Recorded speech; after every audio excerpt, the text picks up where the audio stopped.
Gostaríamos de apresentar aqui os componentes da plataforma. A irmã Keila acabou de sair, que estava sentada bem aqui, lá atrás. Hoje encerra suas atividades no clube de aventureiros. E hoje vai ser até amanhã. E depois de amanhã já, próximo ano começa com a nova direção, né? Temos a irmã Gel, né? Gelsenira. Ela é regional já foi apresentado aqui como regional do Clube de Aventureiros, né?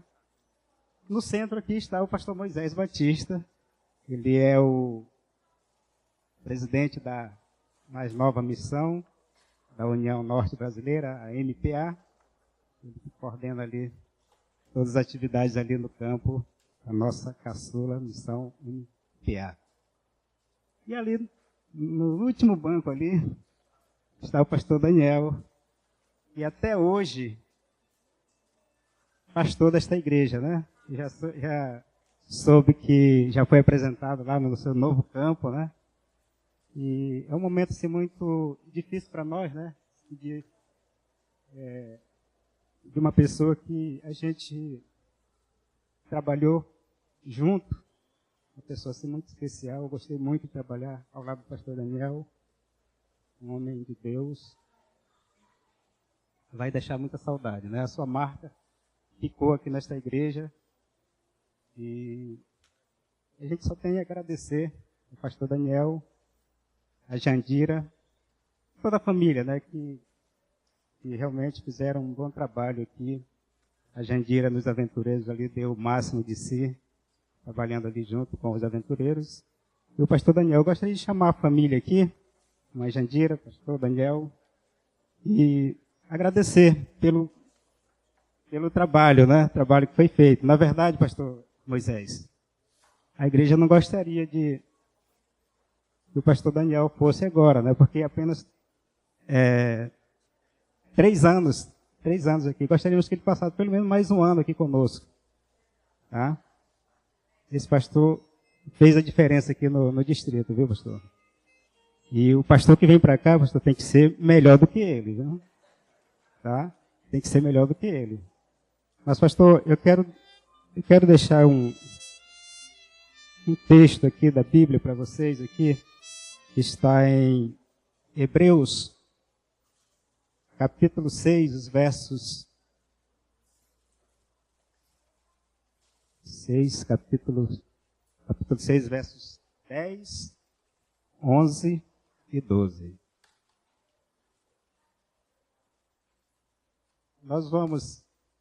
A marca do pastor Daniel vai ficar no distrito, não só aqui na igreja, mas no distrito. Esse pastor, ele fez a diferença aqui no distrito, viu, pastor Moisés?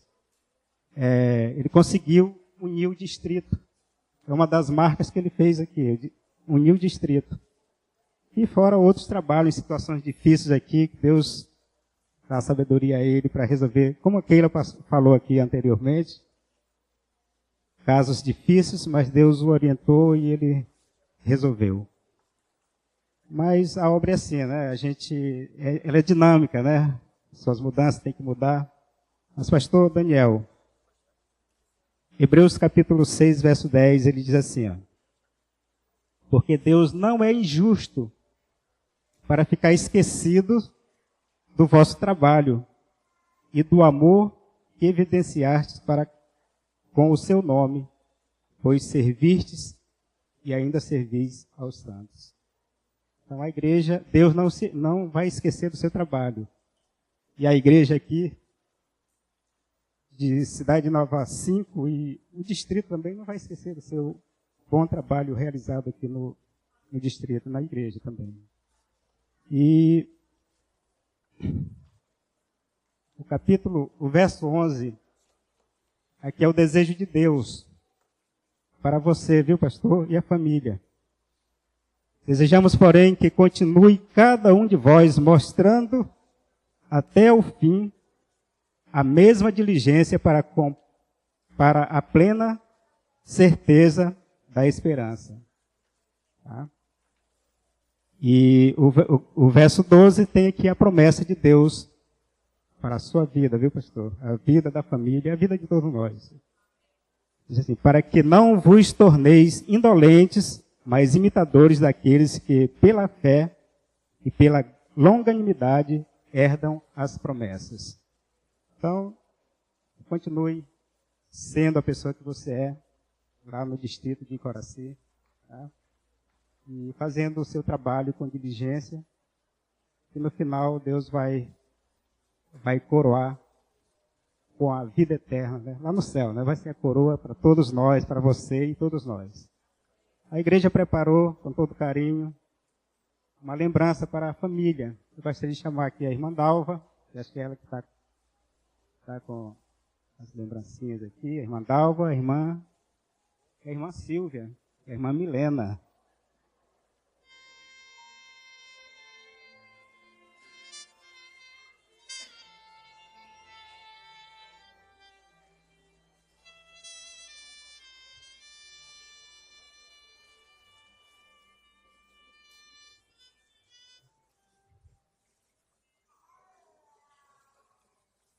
Nosso tempo está assim um pouco avançado. Eu gostaria de dar a palavra para todos, principalmente os anciãos que representam, poderiam representar aqui, mas o nosso tempo não permite. Mas eu tenho certeza que, particularmente, cada ancião vai encontrar o pastor e falar algo para ele.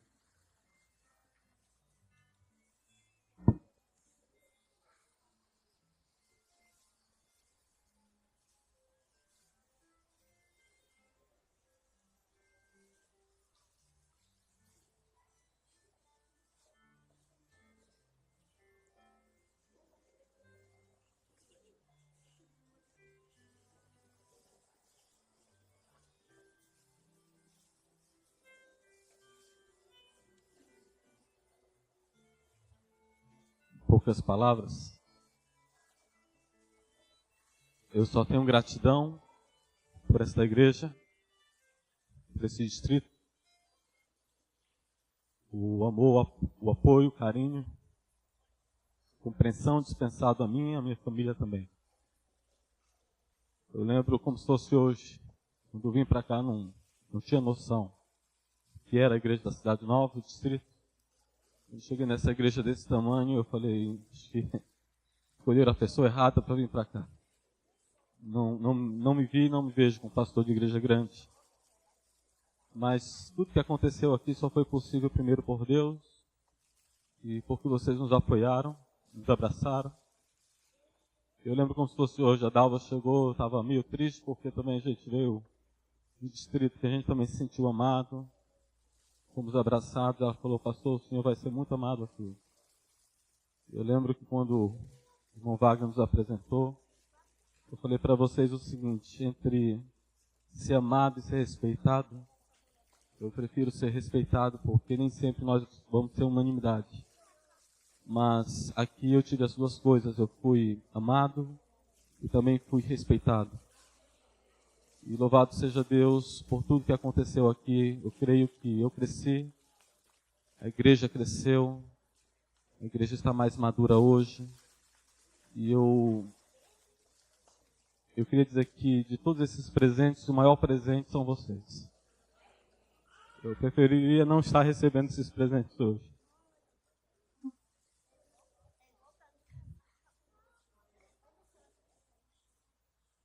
Mas em breve, irmãos.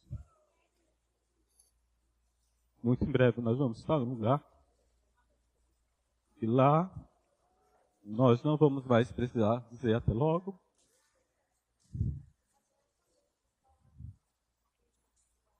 Por isso, continuemos trabalhando para o nosso Senhor Jesus voltar. E lá nós seremos um só rebanho e teremos um só pastor. Seu pastor Nilson com o mesmo amor, carinho, apoio. Eu tenho certeza que ele será uma bênção para vocês. E vocês também serão uma bênção para ele. Muito obrigado por tudo. Eu queria, antes que vocês retornassem aos assentos de vocês, fiquem em pé um pouquinho, pastor. Bom dia, meus irmãos. Em nome da Missão para Amapá, nós queremos agradecer o ministério profícuo aqui, do pastor e a sua família, junto a vocês, por alguns anos, dos quais 2 anos no período da Missão Pará-Amapá em que estamos aqui juntos. E quando a gente despede de um pastor numa igreja e vê a igreja com algumas lágrimas, querendo que o pastor fique, nós ficamos felizes, porque o pastor foi bem sucedido, a graça do Senhor esteve com eles. Então, pastor, que Deus continue te abençoando, assim como abençoa aqui, e abençoe cada dia mais, que as melhores bênçãos do Senhor sobre vocês estejam ainda pela frente, para que Deus use mais e mais vocês como vasos escolhidos, tá bom? Amamos o pastor Daniel, a Jandira, a Débora e a Yasmin, a família muito simpática, e que Deus abençoe muito vocês em Quaraci. Uma outra família muito simpática está vindo para cá.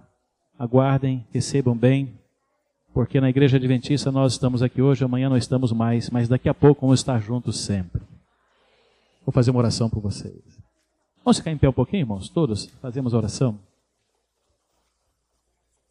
Nosso Deus, hoje é um sábado especial, com tantas atividades especiais, e em meio à comoção de uma despedida, mais uma despedida de poucos metros, porque o pastor vai continuar aqui na cidade de Belém.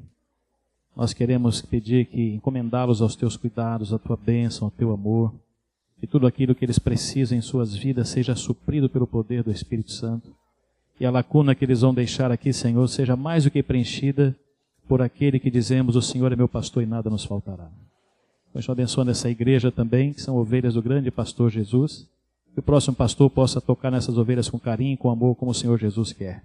Te pedimos em nome de Jesus. Amém, Senhor. Bem, meus irmãos, hoje é um sábado grande. Eu tinha preparado um sermão grande, agora eu vou reduzi-lo para metade por causa do tempo. Eu já tinha planejado pregar um outro sermão, porque eu trouxe um slide aqui para apresentar e o slide não abria de jeito nenhum. Aí eu senti, Deus quer que eu pregue outra mensagem. Aí chegaram agora e me disseram, pastor, já está tudo bem. Eu acho que eu não poderia sair daqui hoje sem apresentar essa mensagem do Senhor. O Senhor Jesus, o maior de todos os pastores, insuperável. E a Bíblia não relata muitos sermões de Jesus. Hoje vocês estão despedindo de um pastor, vocês vão lembrar de algumas mensagens que ele proferiu, algumas foram marcantes. Mas quando você vê a biografia de Jesus nos 4 evangelhos, você não tem muitos sermões de Jesus. Na verdade, você tem um só sermão de Jesus. Que está em Mateus 5 até Mateus 7. Mateus 5, 6 e 7. 3 capítulos.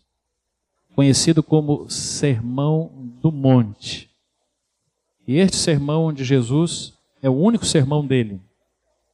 Tudo que ele fala nos evangelhos é aplicando esse sermão. Eu não tenho tempo para ler com vocês o sermão todo. Mas como mensagem final deste sábado de manhã de adoração, eu quero ler a parte mais importante de qualquer sermão. Qual a parte mais importante de um sermão? É o apelo do sermão. Porque o apelo é o resumo, é a síntese. O apelo é o suprassumo de um sermão. Vamos ver então o apelo de Jesus? Mateus capítulo 7. Procure aí comigo.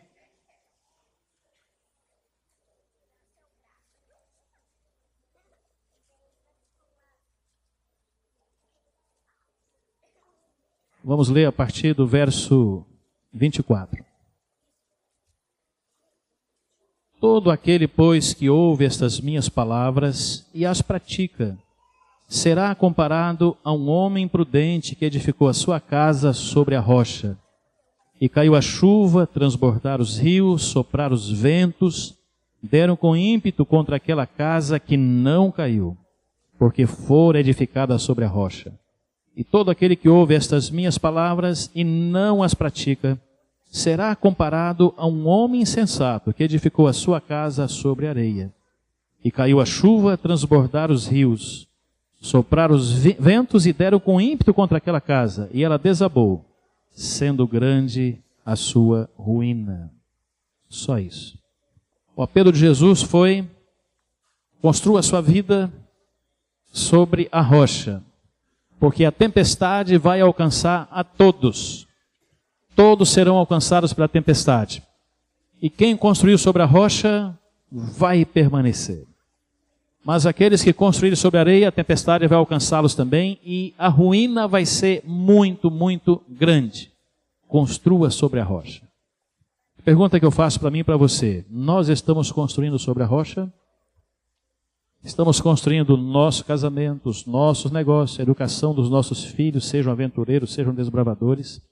Nós estamos construindo sobre a rocha. E o que é essa rocha para nós construirmos a nossa vida? O que é a rocha, meus irmãos?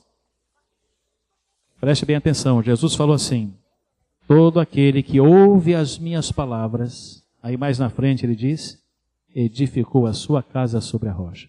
E os ventos não fizeram nada contra ela, a chuva, porque foi edificada sobre a rocha. Deu para descobrir o que é a rocha? As minhas palavras, ou seja, a palavra de Deus. A palavra de Deus é a rocha para edificarmos a nossa vida, o nosso casamento, nossos negócios, a educação dos nossos filhos. E se nós não edificarmos sobre a rocha, nós iremos sofrer muito, iremos nos machucar muito. Então pegue a sua Bíblia um pouquinho na sua mão, dê uma olhadinha para ela. Você gosta da sua Bíblia? Sabia você que só no Brasil é distribuído por ano 7 milhões de Bíblias? No mundo, todas as sociedades bíblicas do mundo inteiro informam que são distribuídas por ano 100 milhões de Bíblias. Em 10 anos, dá quanto de Bíblia? 1 bilhão de Bíblias. E sabem quantas línguas? Até o mês passado, porque muda cada mês, até o mês passado, 2.883 línguas. Então deixa eu dizer uma coisa para você. Deus está cuidando da sua palavra para que todos os moradores da terra edifiquem sobre a rocha. Nunca houve, nunca haverá um livro mais importante do que a palavra de Deus. É Deus cuidando da sua palavra para edificarmos sobre a rocha. Agora que você está com a Bíblia na mão, dê uma olhada mais uma vez. Você tem coragem de fazer uma declaração de amor a esse livro? Tipo assim, eu amo a palavra de Deus? Então diga aí. Ah, mas pode ser muito mais forte. Essas palavras originalmente foi de um grande governante brasileiro chamado Dom Pedro II. Ele várias vezes falou a seguinte frase: eu amo a Bíblia. Quanto mais a leio, mais a amo. Há alguns que não gostam da Bíblia, eu não os entendo. Naquela ocasião, em que um governante tinha o temor de Deus e amava a Bíblia, o Brasil estava na média das nações da Europa e foi um dos primeiros países do mundo a ter telefone, foi um dos primeiros países do mundo a ter locomotiva, porque um governante amava a palavra de Deus. Que diferença para os nossos dias, não é verdade? Então, esse livro aqui, meus irmãos, é que faz toda a diferença. Esse livro é a rocha para edificarmos a nossa vida. Esse livro aqui, meus queridos irmãos, veja só o que ele tem para nós. Deixa eu ver agora se eu consigo mexer aqui com o PowerPoint. Isso aqui eu apresentei ontem à tarde, lá no nosso encontro. Só essa parte aqui, no nosso encontro lá no ID. Quantos estavam no ID sábado passado? Levante a mão. Então vocês vão relembrar aqui, olha. A Bíblia é o maior complexo vitamínico. Por isso que Jeremias 15:16, ele disse assim: achadas as tuas palavras, logo as comi. As tuas palavras me foram gozo e alegria para o coração. Veja só o complexo vitamínico. Ela tem a vitamina A de amor, alento, alegria. Tem a vitamina B de benignidade, bondade. Letra C de capacidade, compaixão. Letra D de disciplina, determinação. Letra E de experiência, esperança. Letra F de fé, de fidelidade. Letra G de graça, gratidão, galardão. Letra H de harmonia, honra. Vitamina também I de inspiração, iniciativa. Vitamina J de justificação, justiça. Vitamina L, longanimidade, libertação. Vitamina M, moderação, mansidão. Vitamina N, novo nascimento. Vitamina O de obediência. Vitamina P de perdão, paz e poder. Vitamina Q de quebrantamento, que todos nós precisamos. Vitamina R de restauração e reforma. Vitamina S de saúde e salvação. Vitamina T de testemunho. Vitamina U de união. Vitamina V de vitória. Vitamina Z de zelo. Que coisa maravilhosa, meus irmãos. Agora, esse livro tem dividido a humanidade em duas partes, cristãos e não cristãos. Depois dividiu os cristãos em duas partes, católicos e protestantes. Mas o que é exatamente a Bíblia? A Bíblia tem muitos nomes para si mesma, para compreendermos a sua importância. Muitas metáforas, são figuras. Eu vou relembrar aqui rapidamente as mais conhecidas por nós cristãos. Talvez seja Salmo 119, 105, que diz: lâmpada para os meus pés é a tua. E o que mais? Então era chamada aí de luz, de lâmpada. Eu estava na Transamazônica, entrei na floresta e meu farolete deu problema. E aí, meus irmãos, comecei a me esbarrar naquelas coisas do mato. Caí numa vala, quase quebrei a canela. Então, andar por essa vida sem a luz da palavra de Deus, você vai se machucar no casamento, na educação dos filhos, em muitas outras coisas. Em outra parte, Mateus 4:4, a Bíblia é comparada a alimento, quando Jesus disse: nem só de pão viverá mas de toda. Exatamente. João 15, verso 3, é comparada à água, tem o poder de limpar nossa vida e refrigerar nossa vida. Salmo 33, verso 9, Jeremias 23, 29, fala que é fogo e também martelo. Como fogo pode queimar o pecado em nossa vida, como martelo pode quebrantar o coração mais endurecido, como nada nessa vida pode fazer. Em Tiago 1, 23 a 25, a palavra de Deus é chamada de espelho, para nós nos vermos tais quais nós somos e sermos transformados conforme o modelo perfeito que é Jesus. E Hebreus 4:12, a palavra de Deus é comparada à espada. Como espada vai atravessar nossa consciência, ferir nosso orgulho e matar o nosso espírito rebelde. Agora veja, irmão, se a Bíblia é tudo isso, se a Bíblia tem todas estas vitaminas, por que a igreja de Deus, que chama-se Igreja Adventista do Sétimo Dia, não está vivendo uma grandiosa revolução? Porque sai pastor, volta pastor, e nós estamos aqui ainda. Hoje sai esse pastor, um grande pastor. Próxima semana chega outro pastor, outro grande pastor. Mas se somos o povo da Bíblia, onde é que está a grande revolução que esse livro poderoso pode fazer em nossa vida? E como pastor eu tenho buscado resposta a essa grande pergunta. Existem muitas, mas eu encontrei algumas e quero compartilhar com vocês agora. Primeira resposta: todos nós temos a Bíblia. Isso é fato. Mas eu não posso dizer que nesta manhã todos nós aqui lemos a Bíblia. Então aqui está a primeira causa porque não estamos produzindo uma grandiosa revolução. E as estatísticas da igreja dizem o seguinte, que aqui entre nós, de cada 10 pessoas que estão aqui, hoje 5 leram a Bíblia e 5 não leram e nem irão ler. Graças a Deus melhorou, porque algum tempo atrás, de cada 10, 3 apenas estavam lendo. E de tanto se falar, de tanto pregar nesses assuntos, graças a Deus melhorou. Mas ainda é pouco para nós causarmos uma grande revolução onde nós estamos, e não somente onde estamos, mas no mundo inteiro. Nós temos que ser o povo da Bíblia. Daqui a pouquinho começa 2018. Queridos líderes, coloque aqui um cartaz com o nome de cada pessoa batizada da igreja. E coloque depois os 66 livros da Bíblia.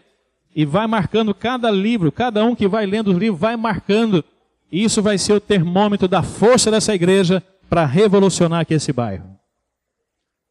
Agora, a segunda razão, porque a Bíblia não tem causado uma grande revolução entre nós. Tem pessoas que leem a Bíblia e acham que algumas partes da Bíblia não são inspiradas por Deus, irmãos. Eu estava visitando uma irmã e li para ela Efésios 5, quando Paulo diz assim: marido, amai vossas mulheres, mulheres, sede submissa a vossos maridos. E a irmã não gostou desse texto. E ela disse assim: pastor, Paulo não estava inspirado quando escreveu isso não. Eu levei até um susto. O que, irmã? Não, porque se ele tivesse inspirado, ele não escrevia isso, pastor. Eu disse: irmã, a senhora que não está inspirada, não está entendendo o que ele escreveu. E aí eu tentei ajudar aquela irmã a entender a inspiração da Bíblia. Eu disse: irmã, pense numa mulher grávida de 5 meses. Não é correto alguém dizer que ela está mais ou menos grávida, que ela está 50% grávida. Ou ela está grávida ou não está. Irmã, a mesma coisa é a Bíblia. Ou ela é inspirada por Deus ou não é. Então, ou a senhora aceita toda a Bíblia, ou então rejeita toda. Porque aqui dentro está escrito: toda a Escritura é inspirada por... Se você crê dessa forma, diga amém. Terceira razão porque a Bíblia não tem causado uma grande revolução entre nós, irmãos. Tem gente que lê a Bíblia e pega textos isolados, que parece apoiar ou provar suas teorias religiosas. Isso é um método muito perigoso. Observe só, um rapaz fazia teologia, ia ser pastor, e dizia assim para os amigos: eu tenho um sonho, é ser pastor lá no sul. E contava o sonho dele. Aí chegou o 4º ano, época de chamado, e chegou um chamado para ele para o norte. E ele ficou desapontado. E dizia para os amigos: puxa, acho que eu não vou aceitar esse chamado, porque eu tenho orado, jejuado para ser pastor no sul, e só veio o chamado do norte. Os colegas falaram assim: é melhor tu aceitar. Com essa crise aí, poucos estão recebendo o chamado e você já recebeu. Agora, se você fizer charme e não aceitar, vamos ligar para o presidente e pedir o seu lugar. Não, vocês têm razão, eu vou aceitar. Ligou para o presidente e aceitou o chamado. Só que naqueles próximos dias, um presidente lá do sul ligou para ele: olha, você comportou aqui, você fez conferência aqui, gostamos de você e eu tenho um lugar para você aqui. Ele disse: puxa vida, já aceitei o chamado do norte, agora o norte não vai me liberar. É isso que é a resposta às minhas orações. Mas eu já dei minha resposta, e agora o que eu faço? Mas se eu encontrar na Bíblia um texto dizendo para eu ir para o sul e não para o norte, está resolvido o meu problema. Aí ele foi procurar esse texto na Bíblia. Ele encontrou um texto que parecia que estava indicando isso. Ligou para o presidente: Senhor, eu aceitei o seu chamado aí, da missão aí, mas um outro campo do sul tem interesse em mim. E aí, estudando a Bíblia, Deus providencialmente me mostrou que o senhor deve me entregar para ser pastor lá no sul. Aí o presidente falou assim: mas como Deus te mostrou isso na Bíblia? Pastor, pegue a sua Bíblia aí, Isaías 43, verso 6, e leia comigo. Vocês sabem o que está escrito lá? Isaías 43, 6 diz assim: direi ao norte, entrega. Pastor, não é claro, não é providencial isso? Só que o presidente era um homem muito sábio, leu com atenção e disse: não, nesse texto aqui não é isso que você está dizendo. Aliás, se você realmente quer usar esse texto, você não vai ser pastor aqui no norte, mas também não vai ser no sul. Sabe por quê? O texto começa dizendo: direi ao norte, entrega, mas ele termina dizendo: e ao sul, não o retenhas. Então você não vai ser pastor em lugar nenhum. Esse que é o perigo de tirar um texto isolado. E nós dizemos um texto fora do contexto, da margem para um pretexto, da desculpa para um pretexto. Meus irmãos, cristianismo deveria ser só uma religião, mas são mais de 30 mil, porque cada um quer provar suas próprias ideias. Muito cuidado quando chega material de fora, gente de fora. E olha, tem uma cidade lá no Paraná, até o nome é triste, irmãos, o nome da cidade é Contenda. E essa cidade manda material por aí. E algumas igrejas que eu já presidi com o presidente, que receberam material de Contenda, virou uma contenda na igreja, irmãos. Então, muito cuidado. Anciãos dessa igreja, não aceite pregadores de fora que não sejam conhecidos. Não aceite material de fora que não seja da obra adventista do 7º dia, da missão, da união, porque já perdemos ovelhas por aí. Então, é muito perigoso. Então, essa é a terceira causa. Porque não tem havido uma grande revolução com o povo da Bíblia, que é a igreja adventista do 7º dia. E agora eu quero ler com vocês a causa mais importante. Porque não está havendo uma grande revolução. E se vocês compreenderem o assunto, irmãos, o próximo ano que já vai começar, 2018, vai ser uma grande revolução aqui na igreja e na sua vida. Então vamos abrir o evangelho aqui, ou melhor, 1 Coríntios 9, e aqui nós vamos encontrar a quarta e última causa dessas que eu consegui descobrir. Primeira carta aos Coríntios, capítulo 9.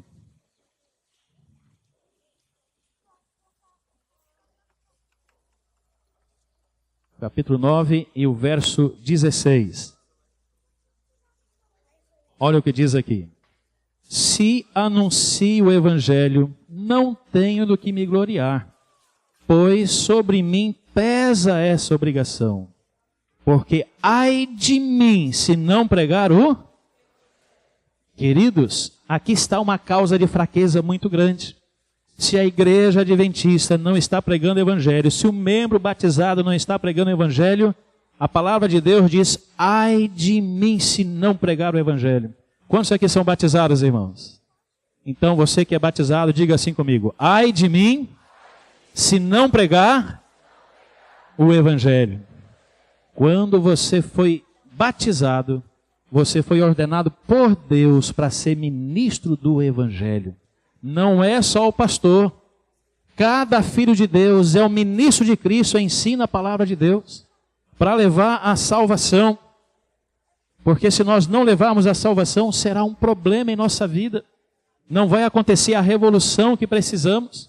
Esses dias o pastor Herto falou uma frase daquelas impressionantes, lapidares, daquelas frases lapidares.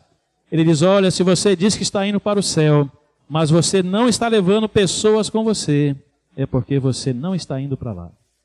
Por isso diz a palavra de Deus, ai de mim se não pregar o evangelho. Eu li uma história uma vez bem engraçada, que um navio desse que de vez em quando entra no Rio Amazonas, vai até Manaus, e no trajeto alguém debruçado ali no convés caiu. E alguém disse, ele não sabe nadar, ele vai morrer afogado. Alguém tem que pular, tem que socorrer, e ninguém pulava. Até que um homem assim, de cabelos brancos, mais de 60 anos, pulou na água e começou a salvar a pessoa, e jogaram boia e conseguiram puxar os dois. O homem foi salvo. E o capitão, então, no convés, olhando todas as pessoas ali, disse, gente, quase que o rapaz morre afogado. E ninguém pulava, ninguém se jogava. Você não tem vergonha disso? Alguém tem alguma coisa a falar sobre isso? Todo mundo calado, ninguém falava nada. Cara de paisagem, rosto de paisagem, parecia que não era com eles. Então o senhor de 60 e poucos anos levantou a mão e disse, eu quero falar uma coisa aqui. Aí o capitão do navio disse, por favor, o senhor salvou a vida do rapaz, fale, todo mundo precisa de ouvir. Ele disse, eu só queria saber uma coisa. Quem foi que me empurrou? Ele salvou porque empurraram ele. Sabe o que está faltando entre nós, irmãos? Cada membro batizado ser empurrado para salvar almas. É isso que está faltando. E é isso que em nome de Jesus queremos fazer para 2018. Amém? Então eu queria compartilhar com você alguns pensamentos inspirados. Não é meu, não é da obra, mas são pensamentos inspirados por Deus, do Espírito de Profecia. Olha só o que diz o Espírito de Profecia, irmãos. Não estamos como cristãos fazendo a 20ª parte do que deveríamos fazer para ganhar almas para Cristo. É tão pouquinho que nós temos feito, irmãos. E ela diz mais, o espírito missionário em realidade só existe em quantos? Em poucos. Mas se vocês apoiarem o plano de Deus que eu vou mostrar agora, isso vai mudar aqui na Igreja Cidade Nova. O espírito missionário não vai existir em poucos, mas se Deus quiser vai existir em todos aqui nessa igreja. Se vocês apoiarem o que eu vou mostrar aqui inspirado por Deus, continue olhando aqui, lendo comigo. Ela diz mais, isso é muito importante. O preguiçoso e inativo não se salvará? Ou seja, se eu não me tornar de fato ministro de Cristo, eu posso estar dentro da igreja, dando dízimo, dando oferta, guardando o sábado, mas não se salvará de modo algum, irmãos. Isso é extremamente preocupante. Eu quero me salvar. Por que nós precisamos pregar? Ela diz assim, se fosse para encontrar métodos mais fáceis e rápidos para evangelizar o mundo, Deus chamaria quem? Os anjos. Eles fariam rapidinho, num dia só. Tem anjo suficiente para pregar para cada habitante dos 7 bilhões de habitantes desse mundo. Tem ou não tem? Claro, faria melhor que todos nós, muito mais rápido. Por que Deus não faz isso, irmãos? Por que Ele não faz? Então a resposta vem agora. Deus poderia realizar seu desígnio de salvar pecadores sem nosso auxílio. Agora vem a explicação. Mas a fim de desenvolvermos caráter semelhante ao de Cristo, é-nos preciso partilhar da sua obra. Então, qual a razão, irmãos? Precisamos ter um caráter? Por isso, cada filho de Deus tem que ser um ministro de Deus. Por isso que a Bíblia diz, vós sois sacerdócio real de Deus, e Jesus é o nosso sumo sacerdote. Jesus é o sumo salvador, mas cada um de nós somos luz do mundo, sal da terra, porque o nosso Senhor é a grandiosa luz desse mundo, irmãos.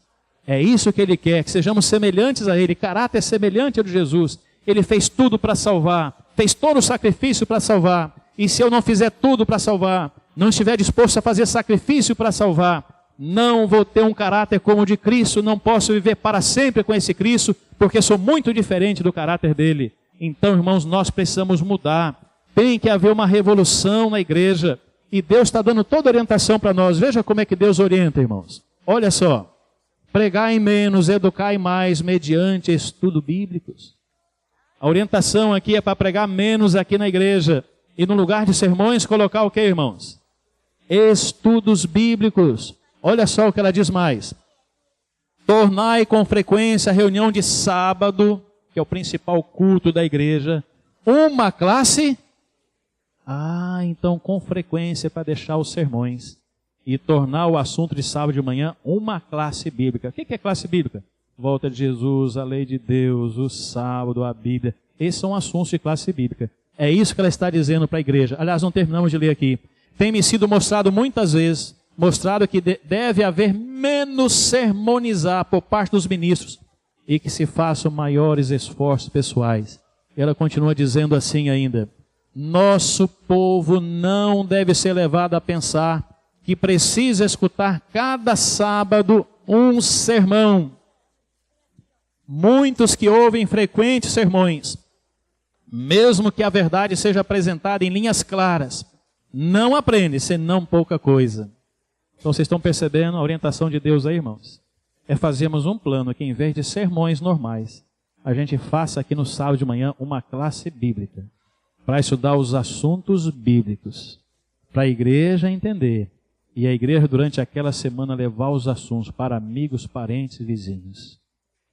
É esse o plano de Deus. Quantos estão entendendo, irmãos? Vocês têm coragem de experimentar um plano desse aqui, irmãos?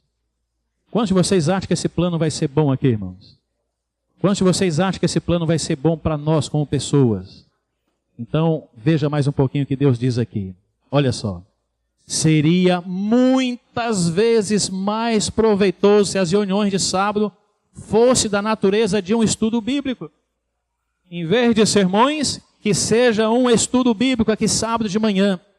A verdade bíblica deve ser apresentada de maneira simples e interessante, que todos possam compreender e aprender os princípios da salvação. Então, baseado em toda essa luz aí que vocês estão vendo conosco, não é da nossa cabeça não, irmãos, é pesquisando o Espírito de Profecia. Nós temos uma proposta para vocês aqui. Sabe qual é? Fazemos uma experiência. Nós vamos ter 12 meses o ano que vem. O ano tem 12 meses. Nós queremos experimentar isso aqui durante 3 meses. O primeiro trimestre. Primeiro trimestre do próximo ano, que já vai começar, começa dia 6 de janeiro. Não ter outros sermões na igreja, mas cada sábado um estudo bíblico. Primeiro sábado, estudo bíblico é a palavra de Deus. Segundo sábado, a volta de Jesus, a lei de Deus, o estado dos mortos, o dom profético. E assim, cada sábado, um estudo bíblico. Aí o pregador, seja quem for, seja da união, da divisão, quem for. Anciãos, me ajudem. E meus irmãos, me ajudem. Quem vier, o sermão já é esse aqui, é um estudo bíblico, já está pronto. Você vai apresentar esse assunto. E aí, quando ele terminar de apresentar, aí a gente pega uma lição de 10 perguntas e respostas. E dá para todos os membros da igreja. Meu irmão, essa semana você vai estudar com 3 pessoas. Você não precisa ir sozinho, faça dupla com alguém. E você vai estudar com 3 pessoas. Se acontecer uma história bonita, você vem testemunhar no próximo sábado. Sabe o que vai acontecer, irmãos? Uma revolução que vocês nunca viram na história da igreja. Simplesmente por seguirmos a orientação de Deus para a igreja, que não sei porque a gente nunca percebeu isso aí. Eu sou presente há 22 anos, nunca tinha percebido, mas estudando mais agora, descobrimos essas joias preciosas para revolucionar a igreja. Quantos acham que é um bom plano, irmãos? Quantos de vocês estão dispostos a experimentar aqui nessa igreja esse plano no próximo ano? Aí vai ser 3 meses. E no final de 3 meses, vocês nunca viram tantos milagres como vocês vão ver aqui. Sabe quais serão os milagres? Uma igreja mais forte. Muitas pessoas vindo para essa igreja. E vocês entrando no estado de espírito, de gratidão e de entusiasmo, de fortaleza espiritual, como nunca experimentaram na vida de vocês, irmãos. É esse o milagre que vocês vão ver. E coisas impensáveis, Deus vai revelar para vocês, o milagre vai acontecer aqui nessa igreja. Agora, se você está disposto a apoiar os pastores, os anciãos e esse plano, fique de pé agora, irmãos. Fique de pé. Eu queria pedir agora que aqueles que estão preparados para distribuir o material, viessem aqui comigo. Vem aqui, meus irmãos. Me ajude. Vocês da plataforma, me ajude também. Entregue o marca-página para cada irmão, porque aí é o programa de 3 meses. Você vai receber o marca-página com isso. Com os temas. E os meus irmãos aqui, irmão Eduardo e sua equipe, vocês levam essa lição aqui. E eles vão dar para vocês, quando vocês receberem, aí vocês sentem para a visualização ficar melhor. Você está recebendo 2 coisas. Uma folha como essa aqui, tá certo? Uma folha como essa. E um marca-página bem bonito para você botar na sua Bíblia, que é para você ficar acompanhando cada sábado o projeto e para você ser um fiscal aí do pastor Moisés Batista, se está seguindo mesmo o programa aí, tá, irmãos? Não deixe ninguém sair do programa. Cada igreja da MPA, cada grupo da MPA, todos seguindo esse roteiro. Uma experiência que eu nunca vi acontecer em lugar nenhum. E que vamos experimentar juntos aqui o próximo ano e ver o que Deus tem para nós, as surpresas que o Senhor vai ter para nós. Essa é uma verdadeira revolução. Porque Ellen White diz que quando a maioria da igreja faz esse tipo de trabalho, Deus reconhece esse fato, mandando a maior bênção que podemos receber, que chama chuva serôdia do Espírito Santo. Amém, irmãos? E vou dizer mais, Ellen White fala que o Espírito Santo é a bênção maior, que o Espírito Santo é a fonte da bênção. Quando você tem o Espírito Santo, você tem a fonte de todas as bênçãos. Então, chuva serôdia sobre a igreja é bênçãos que não dá para contar, não dá para medir. É bênção grandiosa demais. Mas a condição é essa, que a igreja tem que estar envolvida, a igreja tem que ser ministro de Cristo Jesus, fazendo o trabalho de um ministro de Jesus, abrindo a palavra de Deus para as pessoas, para amigos, etc. Então, meus irmãos, vocês estão recebendo essa folha aí. Talvez você já viu alguma folha parecida, mas quero dizer para vocês que agora está um pouco diferente. Cada adventista é um ministro, mas em ação. Agora nós não queremos apenas a ideologia, a filosofia de um adventista ministro. Agora é a ação do adventista ministro. Aí você coloca o seu nome aí, coloca a sua igreja. Aí tem essas 4 fases aqui, olha. Primeira fase, pessoas na sua cidade que você quer ver no céu, parentes ou amigos. Lembre de pelo menos 6 pessoas, aí escreva aí. Você pode escrever agora ou pode escrever em casa ou já tarde, não tem problema. Depois dessa lista acima, você vai começar a orar por 3. Aí você vai separar das 6, você vai separar 3 pessoas que você vai focar de manhã e de noite, todos os dias. Você vai orar pela salvação dessa pessoa. E quando você começa a orar por essas pessoas, os anjos de Deus vão ter liberdade de fazer coisas que eles não fariam se você não estivesse orando por eles. E aí já começa o milagre, já começa a revolução, por aí. Depois, fase 2. Participe dos cultos de sábado de janeiro a março, 12 sábados. Cada sábado uma verdade bíblica distintiva dos adventistas do 7º dia, inclusive o dom profético. Aí você no sábado recebe a lição do assunto, são 10 perguntas, e durante a semana você vai estudar com 3 pessoas. E depois tem as outras fases. E aí aqui embaixo, ó meu irmão, tem uma parte picotadinha aí, ó. Foi o irmão Eduardo que fez na gráfica dele, ele contribui muito com a missão. E aí então você vai dobrar assim, você vai escrever o nome das 3 pessoas, o seu nome, e aí vamos ter essa urna de oração aqui, olha. Nós vamos estar usando cada sábado, orando pelas pessoas que estamos orando e trabalhando por elas. Só que tem uma novidade aqui, eu queria chamar o irmão Wagner. O irmão Wagner, ele está eleito como ancião, primeiro ancião do próximo ano, não é isso? Pelo que me falaram, me informaram isso aí. Aliás, desde que eu conheço a cidade nova aqui, ele já é ancião, viu? Só que ele tinha cabelo, era pretinho o cabelo dele, mas está aí com saúde, esbelto. Parabéns, Wagner. E para ajudar mesmo a funcionar isso aqui, tem algo especial. Conta aí, irmão Wagner. Para uma obra tão grande como essa, nós precisamos estar preparados. Então, os anciões nós reunimos na quarta-feira e nós decidimos que nós precisamos fazer um trabalho de oração e de comunhão com Deus. Então, nós vamos, no dia 3, no dia 4 e no dia 5, fazer uma mini semana de oração aqui. Dia 3, é o primeiro culto do ano. Dia 3, quarta-feira, quinta e sexta, o tema será o Espírito Santo. A ação do Espírito Santo no início da igreja no Pentecostes, a ação do Espírito Santo no tempo de graça que nós estamos vivendo e a ação do Espírito Santo no tempo do fim. Nós precisamos realmente nos preparar para enfrentar essa obra aqui. Então nós conclamamos desde já a igreja para que no dia 3, 4 e 5 estejamos aqui e no dia 6 possamos dar o pontapé inicial nesse trabalho. Vai ser uma quarta-feira, né, irmão Wagner? Aí uma quarta-feira especial, a quinta, sexta, sábado, o primeiro assunto. Vocês recebem a primeira lição, criança, jovem, quem for batizado. Durante a semana você vai passar a lição. Próximo sábado vem aqui, segunda lição. E assim uma sistemática por 12 sábados. Quantos acham que vai dar certo, meus irmãos? Eu queria terminar contando uma história para vocês, que eu contei no ID sábado passado, mas 90% de vocês não estavam lá. E um milagre que eu quero contar para vocês, que que pode acontecer aqui em Belém do Pará também, irmãos. Um pastor adventista, como o nosso pastor Márcio. Vem aqui, pastor Márcio. Pastor Márcio, agora, semana passada, ele passou a pastor obreiro. Ele era funcionário, mas agora ele tem credencial de ministro licenciado. Amém? Olha aí. Conseguiu. Grande pastor. Então, um pastor... Você está com quanto tempo no trabalho? 2 anos. 2 anos. Um pastor com 6 meses a mais que você no ministério. Numa reunião da Conferência Geral. Pastor Herto que contou. Por isso eu acreditei na história. E o pastor Herto contou para nós que numa reunião que eles fazem, uma reunião mundial da Conferência Geral, mês de outubro, sempre acontece. Então, um pastor da Conferência Geral foi entrevistar um pastor. Aí perguntou, qual o seu nome? Ele disse, meu nome é Zacarias. Pastor Zacarias, você trabalha aonde? Ele disse, eu trabalho no Zimbábue. Como é que é o nome do país? É, lá na África. Ele falou da região lá. Pastor, e quando você chegou naquela região, tinha quantas igrejas? Ele disse, eu recebi para pastorear 3 igrejas. E as 3 igrejas davam quantos membros? Ele disse, 276 membros. E ele falou mais que isso já durante décadas. Era 3 igrejas e 200 e poucos membros. Muitos anos. Não passava daquilo. Aí o entrevistador disse assim, e agora, 2 anos e meio depois que você chegou lá, quantos membros nós temos aí nessa região?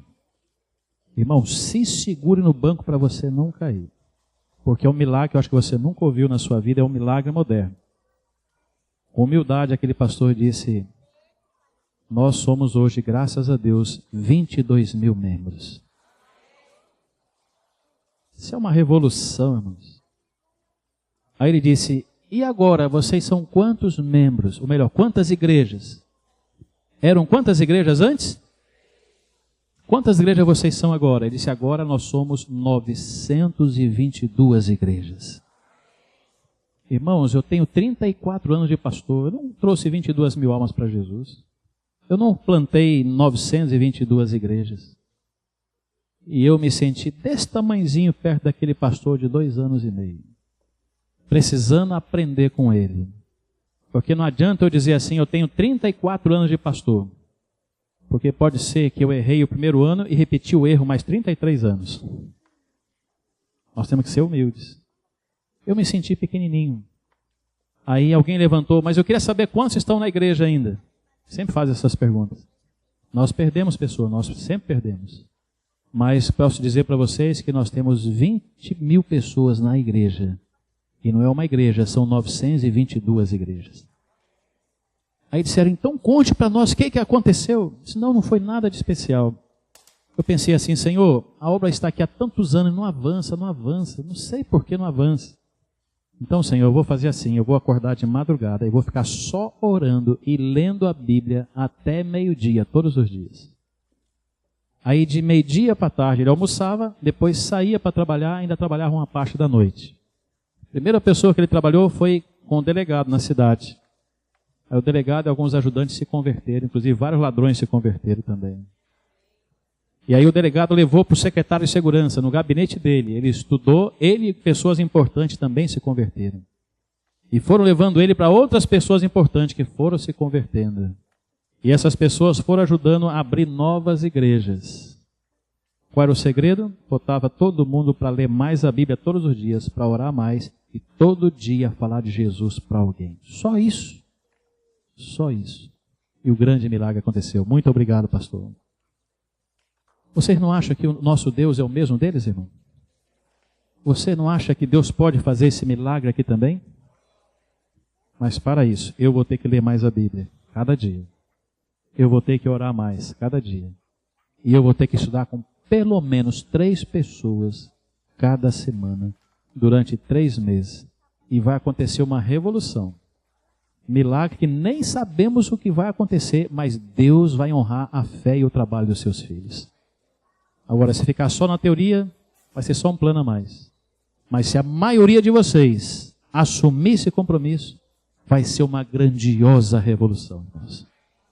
Se você acredita, e se Deus pode contar contigo, fique de pé, meu irmão. A gente vai fazer uma oração. Meus anciãos, queridos líderes, aqui está a igreja, o povo do Senhor. E o povo do Senhor está disposto a ir para a guerra. E a guerra final já está para acontecer. E aqui estão os soldados do Senhor Jesus. Vamos juntos, irmãos. Coisas maravilhosas vão acontecer. Seja um instrumento de Deus em suas mãos poderosas. Vamos orar. Senhor nosso Deus, estamos para terminar 2017. Houve muitas vitórias, Senhor. Mas o Senhor tem vitórias muito maiores a dar daqui para frente, Senhor. A tua igreja agora está desafiada e aceitou o compromisso de seguir esse projeto que está escrito, Senhor. A tua serva, mensageira do céu, deixou orientações que em seguida será uma revolução para a tua igreja. E como o profeta Isaías falou um dia, eis-me aqui, envia-me a mim, a igreja está disposta a dizer o mesmo nessa manhã, Senhor. Aceite a decisão de cada um de nós. Senhor, o inimigo vai fazer tudo para atrapalhar esse projeto. Vai fazer tudo para tirar cada um de nós desse projeto. Mas, Senhor, nos dê a graça de darmos essa vitória para Cristo Jesus. De fazermos apenas a nossa parte. E a tua parte, os milagres, o Senhor vai fazer e só o Senhor pode fazer. E queremos ver os teus milagres aqui, Senhor. Te pedimos essa bênção grandiosa em nome de Jesus. Amém, Senhor. Muito obrigado. Podeis assentar.